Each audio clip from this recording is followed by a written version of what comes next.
In the beginning, God created the heavens and the earth. And the earth was without form and void, and darkness was upon the face of the deep. In 6 days the Lord made heaven and earth, the sea, and all that is in them.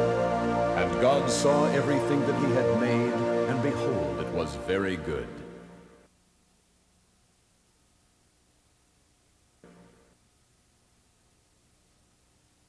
From the San Diego, California headquarters of the Institute for Creation Research, here are ICR scientists and Back to Genesis lecturers, Dr. John D. Morris and Ken Ham.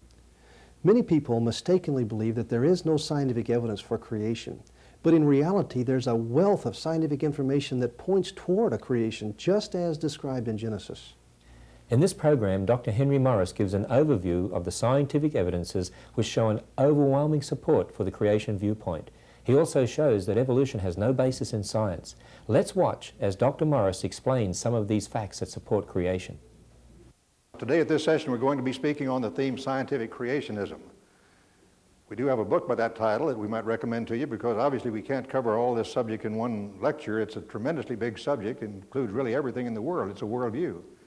We also have another book called What is Creation Science by Dr. Gary Parker and myself, which gives the phenomena of science in a creationist context without any reference whatever to the Bible. On the other hand, if you want a more thorough treatment giving both the biblical and scientific approach to the subject, we might recommend the book The Biblical Basis for Modern Science, which has a chapter on every field of science in relation to the Bible. These are some of the books that we have, and we would recommend these to you for further study. But right now we want to be speaking on the theme scientific creationism, or the biblical basis for modern science. And we need to recognize that this Bible is really a book of science. Many people have the idea today that the Bible is full of scientific mistakes, and that it's not a book of science at all, but rather a book of religion at best. But we maintain that the Bible is a book of science, that it does have the basic principles of science, the basic principles of every science, and that whenever it deals with science, as it does frequently deal with natural phenomena, always the references will be found to be scientifically correct. Now, from the biblical data, we can build what we call a creation model within which to interpret the data of science. And once we build that model, then we can proceed to interpret the data of science without any reference to the Bible. And that's really what I want to do today, to show you that the facts of science without reference to the Bible do fit the biblical model of creation. On the other hand, we can develop an evolution model which interprets and correlates all the data of science within a naturalistic framework. There are really these two worldviews that deal with all processes, all systems, and one finally makes a choice as to which he wants to believe because neither one is capable of being tested in the laboratory. They are events of the past which can't be reproduced in the present. But we maintain that the creation model will fit the facts of science more directly by far than will the evolution model, which has to be continually expanded and modified to make it fit the facts. Now, I want to begin by quoting a man who is an opponent of creationism. In fact, in the past number of years, there have been maybe 40 books or more written against the modern creationist revival because there has been a revival of interest in creationism taking place among scientists as well as among other people in general. And so there have been many books written against us. And this particular book is written by Dr. Douglas Fatima. It's called Science on Trial. And although I don't agree with much of what's in the book, this statement is correct. And let me read what he says. He says, creation and evolution between them exhaust the possible explanations for the origin of living things. Organisms either appeared on the earth fully developed or they did not. If they did not, they must have developed from pre-existing species by some process of modification. If they did appear in a fully developed state, then they must indeed have been created by some omnipotent intelligence. So these are the two possibilities. Either we can explain all things in terms of natural processes which are still going on and which we can observe today, or we cannot, one or the other. Those are the two possibilities. And if we cannot, then some processes and some basic systems in nature at least must be explained in terms of supernatural processes which were completed in the past and are not going on in the present. We maintain that the latter model will fit the facts, the first model will not fit the facts without much modification and expansion to make it fit the exceptions and the contradictions. Now we need to define our terms, and so for the evolution model, I want to use the definition of Sir Julian Huxley, which would certainly be authoritative. Sir Julian Huxley was probably the world's leading evolutionist until he died a number of years ago. He was the architect of what's called neo-Darwinism. He was a grandson of Thomas Huxley, who was known as Charles Darwin's bulldog back in his day. He was the first Director General of UNESCO, and he was the one selected to be the keynote speaker at the Great Darwinian Centennial Convocation at the University of Chicago in 1959. So certainly this definition ought to be authoritative, and Sir Julian makes the emphasis that this is a worldview, not simply a biological theory, as many people think. He says evolution in the extended sense can be defined as a directional and essentially irreversible process occurring in time, which in its course gives rise to an increase of variety and an increasingly high level of organization in its products. And then he says our present knowledge indeed forces us to the view that the whole of reality is evolution, one single process of self-transformation. The whole of reality is evolution. Everything is in this process of evolution from lower levels to higher levels of organization and complexity and variety. And note that he does not allow the possibility that there's a God out there who is directing this process. He says it's a process of self-transformation.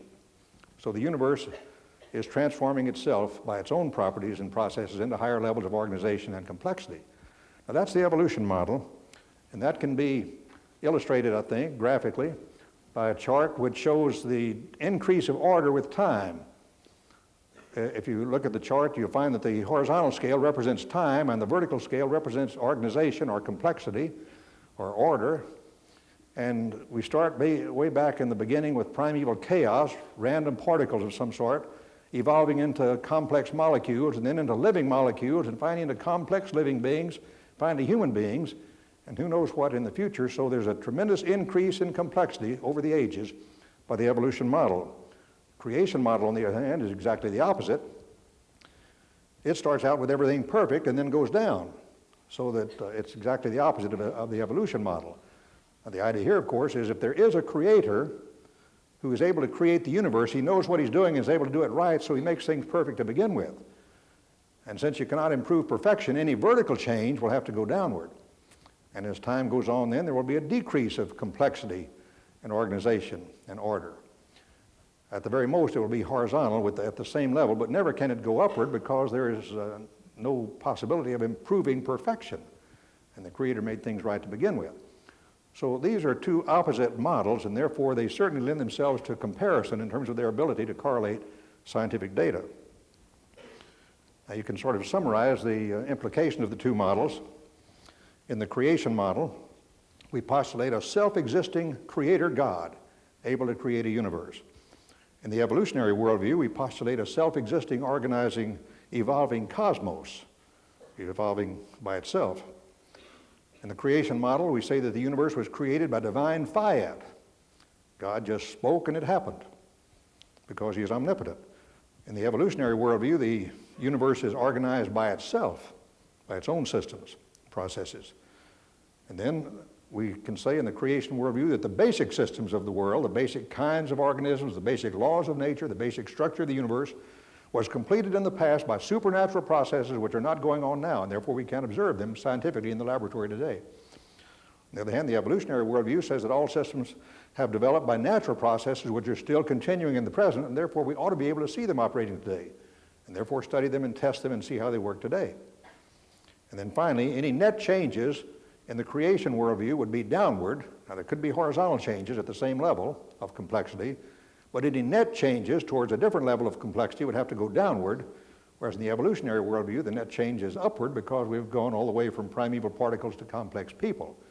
So the net change has been vertically upward in the evolutionary worldview. Now these lend themselves, therefore, very nicely to comparison in terms of their relative ability to correlate the scientific data. And so let's consider, first of all, the present world, then the past world, and then the possible world.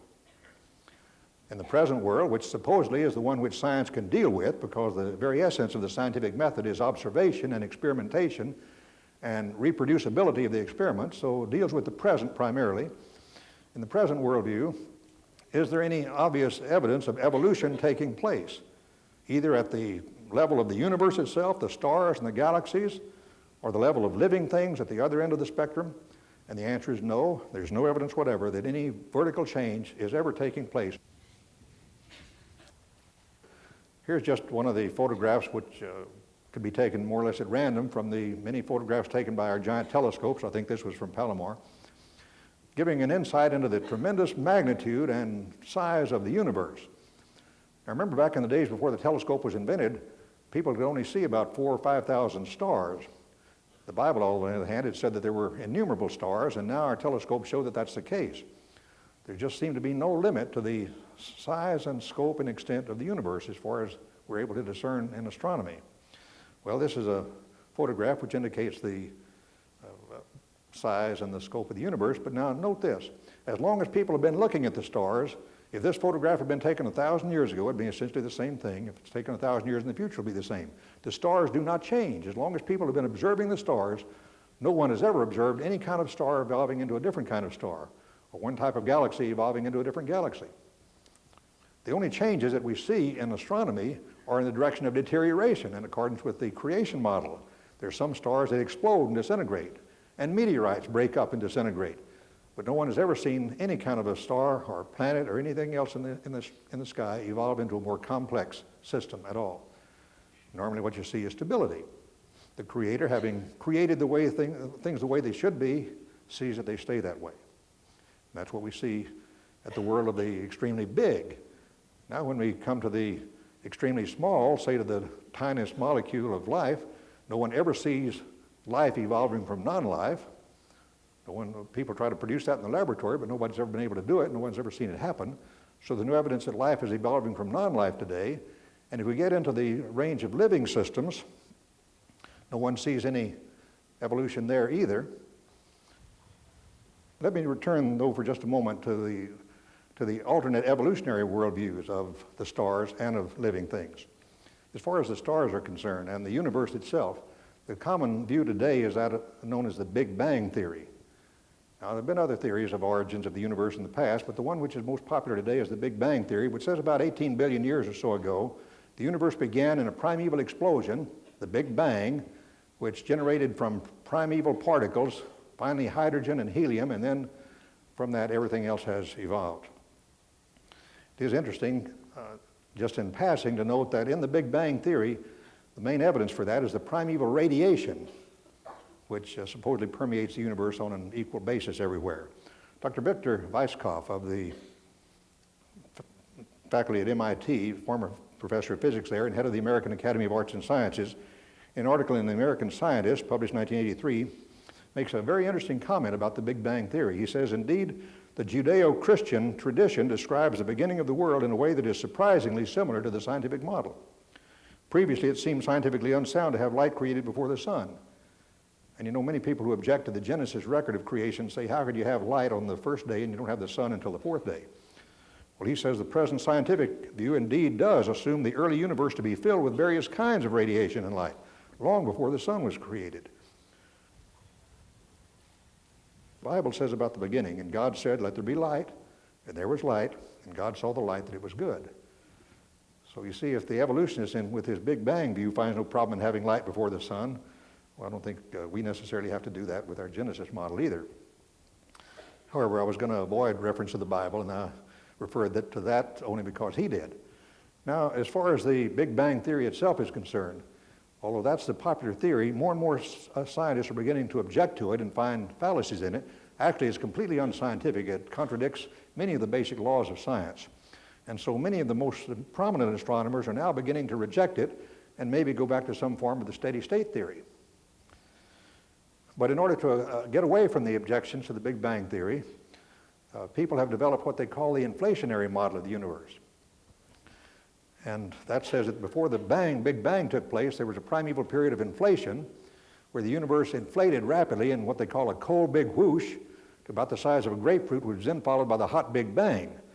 But this is a very recent article by Dr. Harold Puthoff, who is a professor of theoretical physics at the Institute for Advanced Studies at the University of Texas in Austin. He says, now to the biggest question of all, where did the universe come from? Or in modern terminology, what started the Big Bang? Could quantum fluctuations of empty space have something to do with this as well?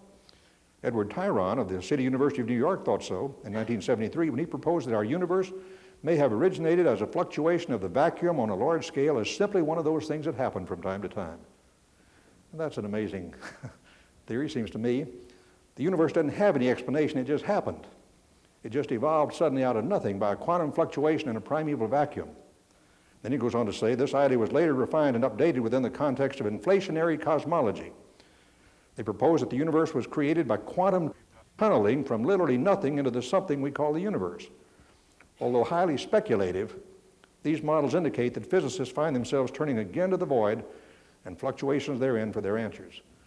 Well, highly speculative indeed. I would say I would call it absurd to say that you can have nothing evolve into something without any explanation. And you see, really, it's an ad hoc proposition to try to explain the universe without God. Now, people used to say that it was rather absurd for creationists to believe in creation out of nothing. But at least we postulate a creator capable of creating a universe. But now we have the theory of the universe evolving out of nothing when there's nothing to explain it. And this, of course, completely goes against the basic scientific premise of cause and effect and of the basic laws of thermodynamics and conservation of momentum, and many other basic laws of science are contradicted by the idea. So many people are now giving it up again. And as far as the other parts of the universe are concerned, like the planets and the stars and the galaxies, how did they evolve? Well, I think this is an interesting statement from one of the leading men in this field, Dr. Stephen Weinberg, in an article in Science magazine, 1985. Says, among the most important relics are the structures we see in the sky. Many stars are grouped into clusters. The clusters themselves, along with loose stars like our sun, are grouped into galaxies, and the galaxies themselves are grouped into clusters of galaxies. Well, okay, that's a fact of science. Nobody would question that. But then he says, a great disappointment of modern astrophysics has been that we still do not have a clear and detailed understanding of how these structures were formed. Clear and detailed, indeed. They don't have any idea. They have all kinds of confusing theories about that. He says, we don't even know whether the smaller structures formed first and then coalesced into the larger ones, or whether the larger structures formed first and then broke up into the smaller ones. They don't really know anything about how these things evolved. And then he says, it's a little bit disturbing that all of these estimates of the ages and compositions of the stars rest on elaborate calculations of what is going on inside of them, but all we observe is the light from their surfaces. So all of this is strictly speculative to try to get away from the concept of creation. But after all, if we allow the possibility that there is a creator who created the universe, he was able to create it fully functioning right from the beginning. The Bible indicates that's exactly what he did. And he's going to see that it stays that way. And of course, as long as people have been looking at the stars, they've been just like they are. Nobody's ever seen one evolve into another. Now, as far as living things are concerned, let me read a statement from Dr. Colin Patterson. Dr. Colin Patterson says that there's been no example of a living species evolving into a different one. Here he says, now Dr. Patterson is one of the leading evolutionists of the world at the British Museum of Natural History, and he says no one has ever produced a species by mechanisms of natural selection. No one's ever gotten near to it.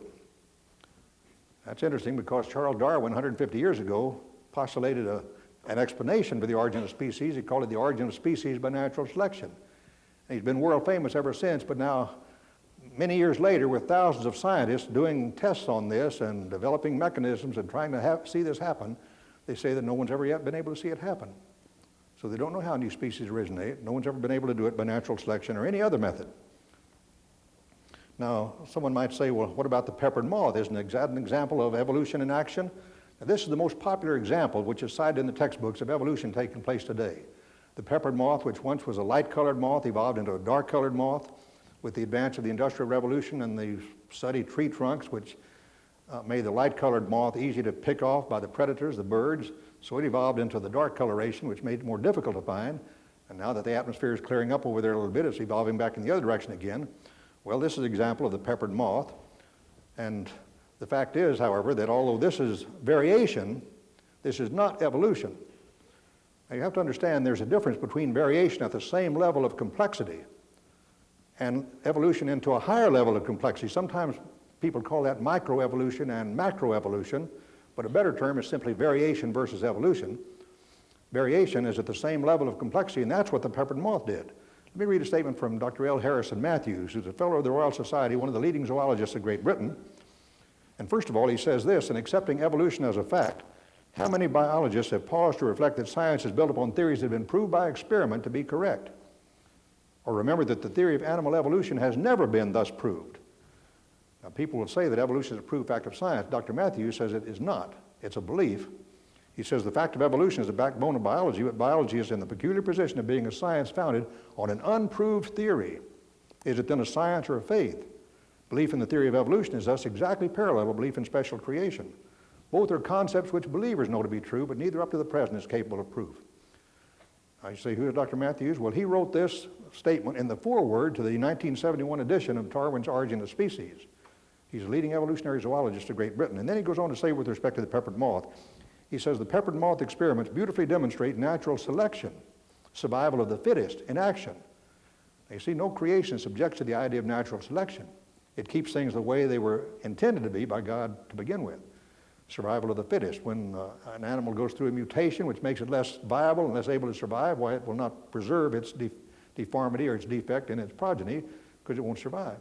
So we believe in that. But he says the peppered moth experiments demonstrate that, but they do not show evolution in progress. For however the population may alter in their content of light, intermediate, or dark forms, all the moths remain from beginning to end Biston betularia, which is the name of this species of moth. So whether it's light or dark or in between, it's still the same species. Hasn't evolved into a different species. Certainly hasn't evolved into some other kind of moth or butterfly or something else. It's the same old species of moth. And so that isn't evolution, in spite of the fact that that's the most frequent example cited of evolution occurring today. And people have tried to figure out how evolution works. Natural selection is beginning to lose favor, and so other mechanisms have been proposed, but let me read what Dr. Keith Stewart Thompson of Yale University says about that. This was another article written against creationism, so he's an evolutionist, but then he does say this. Now, Dr. Thompson, by the way, is professor of biology and dean of the graduate school at Yale University, and he says, evolution is both troubled from without by the nagging insistence of anti-scientists, by which he means creationists, and nagged from within by the troubling complexities of genetic and developmental mechanisms and new questions about the central mystery, speciation itself. So he says that the central mystery of biology is still how a new species form, speciations. Darwin didn't solve the problem after all, and nobody else has since. Nobody knows how evolution works. Nobody's ever seen it in action. Nobody's ever seen it happen. You'd think they'd begin to question whether it's true or not. Matter of fact, what we do see in the world is extinction, deterioration, and extinction in accordance with the creation model. We see, for example, organisms atrophy. We see organisms become extinct. In fact, Dr. Norman Myers, in an article in Bioscience in January 1989, a very recent article on extinction, he says, today's rate can be estimated through various analytical techniques to be a minimum of 1,000 and possibly several thousand species per year. In other words, what's happening in the living world is species are becoming extinct at the rate of at least 1,000 a year. And if that's been going on through human history back, say, 4,000 or 5,000 years, a tremendous number of species have become extinct. And in all that length of time, nobody has ever seen a new species evolve. If evolution is taking place, it seems like it's going in the wrong direction. I think we can conclude that as far as the observable processes of real science in the present are concerned, evolution simply is not taking place. Nobody's ever seen it happen. Nobody knows how it works. It simply doesn't happen in the present world. Well, so the evolutionists say what you need to do is to go to the fossil world of the past. Now let me quote from Dr. Pierre Grasset of France. He's one of the leading evolutionists of Europe, probably the leading zoologist in Europe. He held the chair of evolution at the great Sorbonne University in Paris for 30 years. In his book on evolution, Evolution of Living Organisms is the title of it, published in 1977, he says, today our duty is to destroy the myth of evolution if it's considered as a simple, understood, and explained phenomenon unfolding before us. Now, he thinks that evolution has stopped, and that's why we don't see it take place today. He still is an evolutionist because he believes it took place in the past. And so what he says is, naturalists must remember that the process of evolution is revealed only through fossil forms. A knowledge of paleontology is therefore prerequisite. Only paleontology can provide us with the evidence of evolution and reveal its course or its mechanisms. So he says you've got to go to the record of fossils to see any evidence of evolution. Now, fossils, you know, are remains of former living things. They may be shells, or they may be bones, may even be footprints, whatever evidence we can find of the type of living things that lived in the past that have now been preserved in the rocks of the crust of the earth, usually in the sedimentary rocks of what's known as the geological column, the rock formations of the Earth's crust. We find these fossils, and the idea is that as you go down into these rocks, you can find evidence of evolution there in the fossil record, even though we don't see it today. And they say what you have to realize is that evolution goes so slow that you really can't see it today. It takes millions of years to produce evolution towards higher complexity, real macroevolution. And for that, you have to go to the fossil record, where presumably we do have the millions of years preserved for us in this record in the rocks. Well, that sounds convincing, and that is the main evidence for evolution, and we are not going to take the time to go into that in detail today. Dr. Gish has a very fine book, I think it's the best book on the subject, called Evolution, the Challenge of the Fossil Record, and he does show there that at all levels, there are no evolutionary forms anywhere in the fossil record. What we have in the fossil record are exactly the same sorts of things we have today. That is, we have cats and we have dogs, but we have nothing in between cats and dogs. Now, somebody might say, well, wasn't there a dat that was formed a number of years ago? Yeah, there's a picture of it. The dat, that's a hybrid dog and cat. Half dog, half cat. And of course, when that picture was published in the San Diego newspaper a number of years ago, a lot of my evolutionist friends sent it to me because I'd been saying that was impossible.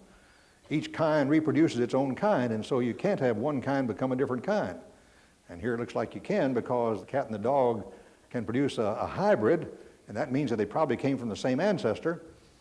Well, sounds kind of convincing, but what most people didn't see about 3 days later in the inside of the newspaper, instead of on the front page like this was, a little half-inch column in which the publisher of that photograph admitted that was a hoax. I don't quite know how he made that thing, but he said it was a hoax. There's no such thing as a dat or cog. Cats are cats and dogs are dogs, and although there are many varieties of cats and many varieties of dogs, why, there's nothing in between a cat and a dog.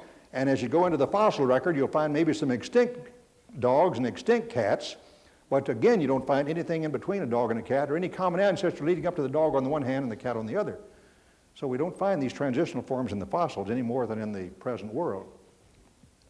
Dr. Stephen Stanley, a man who's an expert in paleontology, has written on macroevolution a whole book, and this statement is taken from that book. He says, the known fossil record fails to document a single example of phyletic evolution accomplishing a major morphological transition. Hence, it offers no evidence that the gradualistic model can be valid. And so what Dr. Stanley thinks is that evolution took place in jumps.